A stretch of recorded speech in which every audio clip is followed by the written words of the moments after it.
अगर इंसान को मालूम हो जाए कि उसने कब, कहां और कैसे किस किस को अपनी जुबान से तकलीफ दी है, तो वो हमेशा के लिए खामोश हो जाए।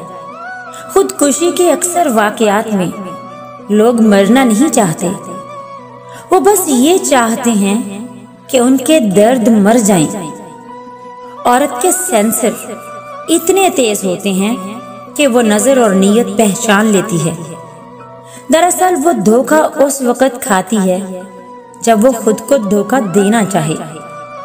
ये सच है कि औरत में दर्द सहने की ताकत है, मगर उसका ये मतलब भी नहीं कि दर्द दिए जाने की ही मुस्तहिक है।